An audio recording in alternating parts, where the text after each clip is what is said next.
Magandang araw guys. Kape to. Kape sa mainit nga panahon. Mainit nga aga. Araw. Kape kaga patuka sa mga manok ha. No, kape kaga patuka. Wait, ari kaglede. Ara kaglede wet. Wait. Ato na sanda sa sulod. Ari pati mo di ay. Patuka sa mga manok ha. Nalagyo ara isew ho. Dami ho. Oh. Daming isew ya.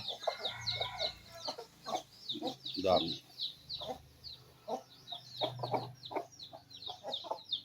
Malalaki itong mga sisi. Panto, manok. May lahi itong itim na to na Black Astrolop.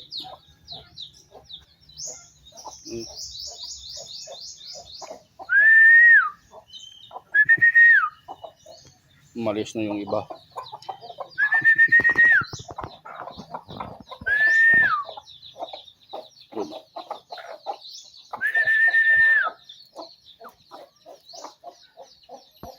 Ari, ibatang manok ha.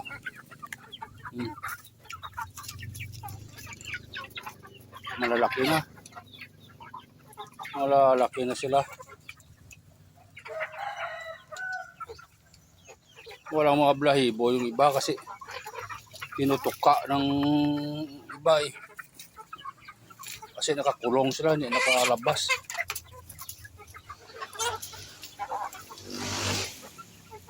Ang dami nila.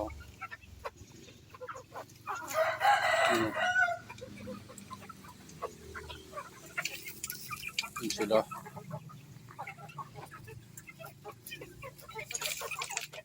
Sunod na buwan eh, yung iba na yan ha, pwede na makata yung iba na yan. Ano nga.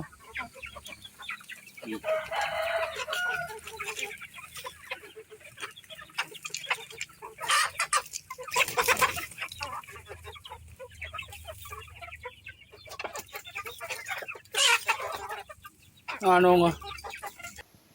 Iba talaga pag may mga alaga ay malibang ka. Malibang ka kung may mga alaga kang hayop. Pero dito ay dami pa rin dito.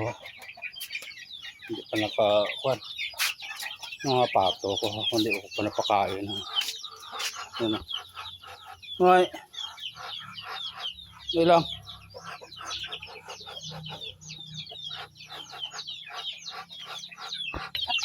Laki na.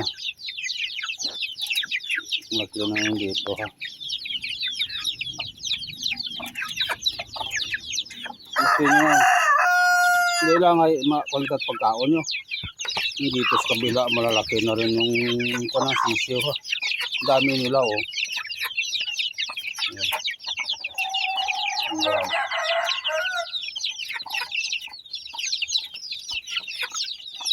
Yeah.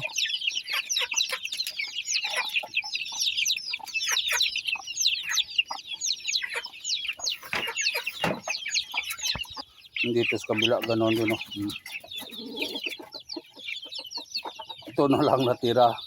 Siguro sa sobrang init guro eh. Minsan may namamatay eh. Sa dami ng sisiw. Yung sa kulungan, hindi pa yung sa kanina, yung mga maliliit na hindi na brooder eh. Mahigit yung 7 at saka 14. Tapos may nakalimlim pa. Dami pang nakalimlim. Yung naka-brooder, hindi pa yung nakakuan eh. Hindi pa yung napalabas. Kasi minsan sa mga timpo ngayon mainit, baka biglang umulan. Eh, baka magkasakit. Kaya hindi pinapalabas muna. Ngayon dito nga oh. Nag-aabang nga dito. Oh. Nakalimlim to eh. Bagong baba to.